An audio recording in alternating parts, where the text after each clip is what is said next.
Hey, it's Sol, bringing you the World of Warcraft. Today we're going to go over what I'd like to think of as a full-on preview guide to the 7.2 patch. Unlike 7.1 and 7.1.5, which also had a lot going on, 7.2 is bringing a ton of new stuff. I'm going to go over the preparation, the major features, and give some pointers on what to do on the first day. No opinions here, just some good old dry information and some tips, so let's get to it. First, let's go over several things you should have prepared at least for your main. This should be the toon that's focused on unlocking flight for the rest of your account and other account-bound things. Be exalted with all the factions. There's a new reason to farm up world quests, and that's for these special bags you get once you farm up a certain amount of extra reputation. It might be 20,000 rep like we see on the PTR, but it might not. The point is that there's mounts inside, and odds are that you do world quests now and then anyway. This is just a nice bonus we're getting for it. As for those rep tokens you've been saving up for though, don't bother. They only work up to exalted reputation and can't be used for getting these bags. While we're at it though, don't save champion armor upgrades or artifact power tokens either. Champion armor won't work past item level 850, and previously acquired artifact power tokens won't work past rank 54. On top of that, you should have the Broken Isles Pathfinder Part 1 achievement unlocked too. As long as you have at least one toon that you play the game with normally, you should be pretty close to getting this achievement unlocked if not already. Even then, when 7.2 drops, it's not like flight will be so quick to obtain, which I'll go over later, but doing part 1 now is better than spreading yourself thin during 7.2. Of course, get to rank 54 on your weapon, or at least as close as you can get. This will get you a decent start when you get access to new traits for your artifact weapons. For me, I was around rank 51 or 52 when I transferred this character to the PTR, and after the upgrade was able to get to rank 39. Yeah, I know it sounds weird, but don't worry, I'll explain it a bit more later. But just have as high of a rank as you can invest your time into. Have 50,000 Order Hall resources. There are two new Order Hall advancement traits. The first costs 20,000 and the second costs 30,000, and you do want them. Also, the 20,000 trait only needs 1 hour to research, and the final trait affects your future relic drops, which is why this time you'll want to have the resources on hand in advance. This might not be a must, but it might be a good idea to have the champion armament vendor available in your Order Hall again. There'll be more item levels and equipment slots for your champions, and unless you have a lot of nice equipment saved up, now's a good time to switch to this upgrade instead of waiting for a few days within the patch. So let's talk instances.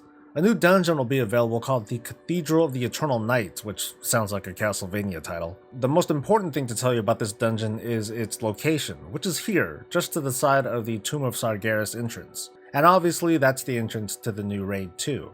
Karazhan will be cleaved in two, separated into an upper and lower level, and will be thrown into the pool of heroic dungeons. Court of Stars and the Archway will also be given a heroic mode as originally planned, and added to the pool, so this will be quite the buff for players who only very casually hop into heroic dungeons at best. They get 5 more dungeons to key for in this patch. Heroic and Mythic dungeons as well as world quests are going to get an item level boost on all the rewards to smooth out the power progression for new characters once they hit max level, in an effort to not have a wide power gap as had existed in previous expansions. Meanwhile, Mythic Keystone dungeons are going to undergo a few changes. Karazhan's upper and lower levels will be added to the rotation. Overflowing, the affix that made overhealing bad, is going away.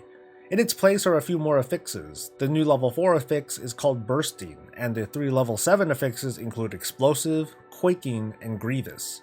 The methodology of farming Keystone dungeons for artifact power is changing too. Artifact power gains will be based on the length of the dungeon, so while chain farming mob souls might still be the fastest way to gain artifact power, it aims to be a marginal difference, giving players a chance to maybe get a Titan Forged or Warforged something else. Also, after the weekly reset, the Mythic Keystone chest will contain a big chunk of AP, based on the highest level completed the previous week.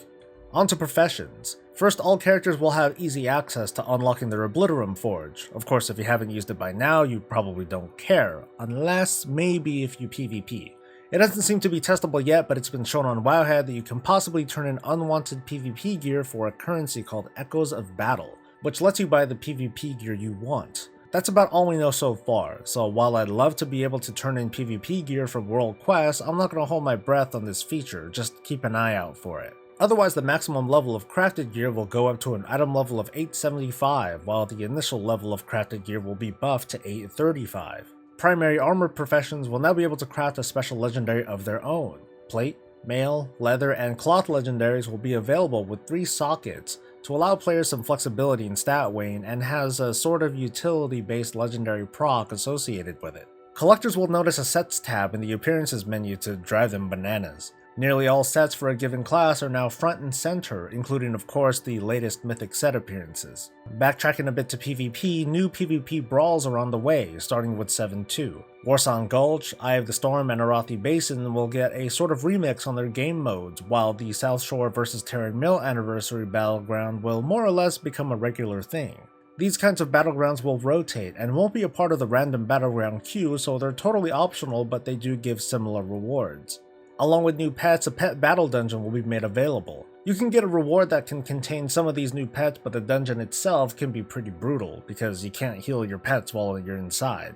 So with those features out of the way, let's get into what you may want to do on day 1 of the patch. When you log in, you'll have a quest assigned to you that has you meet Khadgar over in Dalaran's flight deck. You'll get sent to the Broken Shore once again, complete a scenario, and this time the good guys more or less win. You'll find yourself at Deliverance Point, a sanctuary area for the Horde and Alliance and all your sharded and phased friends.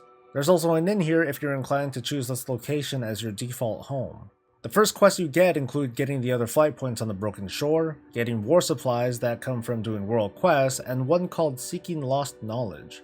If you discovered Vengeance Point's Flightmaster here prior to 7-2, you'll get sort of a head start. Otherwise, do all of these quests. It'll have you do a bit of exploring on the Broken Shore, and once it's complete, you'll be instructed to return to your order hall, and ta-da! You'll raise the cap on your artifact knowledge up to 40, so get started on that research, which costs the usual 500 resources. Meanwhile, the mission board has changed a bit too. You can now have up to 6 active followers, or 7 if you chose that upgrade from the advancement tree. There's a new rank called Titled, which will unlock a 3rd equipment slot for your champions, and there's a new item level cap for them too. While you're there, go to your class upgrade person and purchase that first order advancement. Depending on your class, you'll likely pick up the new Order Hall questline here too. This questline is also a must-do immediately kind of questline because that's what gets you your new artifact trait and another champion. Here's how the artifact changes work. If you've been playing and have that final trait unlocked, those extra points that you spent on that trait will be refunded to you, meaning the rank of your weapon will go down. But now there's new stuff. Put a point into this new super trait that gives your character some really nice increases. Now you're left with some new traits as well as rank 4s on all your old ones. On top of that, there's a new final trait that works similarly to an effect proc, basically a throughput increase that lasts for 10 seconds. So do what you want from here, but keep in mind that these ranks are now super expensive. As with this build, I was only able to get up to rank 39 after my reset. Of course, keep in mind that the numbers around the rank requirements, artifact power, and artifact knowledge could still change, but basically, count on artifact power being a thing for a while longer. Lastly on artifacts, 7-2 will bring us another round of unique skins for our weapons, this time unlocked presumably by completing a difficult challenge related to our spec. So what now? There's a number of milestones to hit, most importantly probably unlocking flight.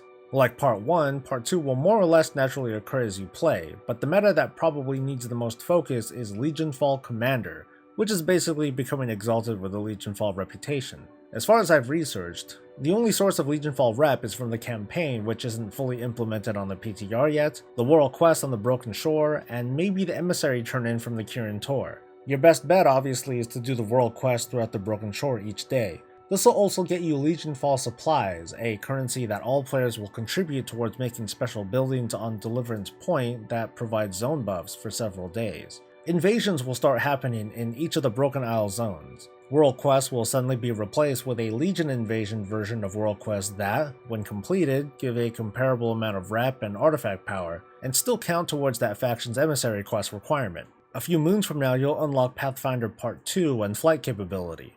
Once you do, head to your order hall for a questline that, by the end, will reward you with your oh-so-precious class mount. There's also this marker on the Broken Shore. That thing is a Legion ship called the Centenax.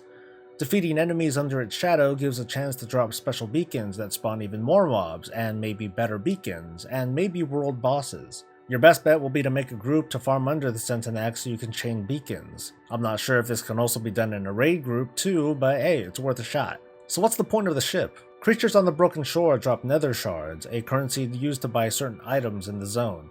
As of this build, the vendor that sells stuff seems to be disabled, but it was recently revealed that the vendor will sell gear tokens for each equipment slot. These have a chance to spawn a legendary item for that particular slot, meaning that this is pretty much the way that we're meant to target legendaries. That about sums things up, but Blizzard was not kidding about wanting this to be a major patch. Solo content, group content, pets and mounts, and a dungeon and a raid and an apron. And I'm sure I missed a lot of stuff that's important to you. But thanks for coming. Like and sub, share if this was useful, and stay breezy.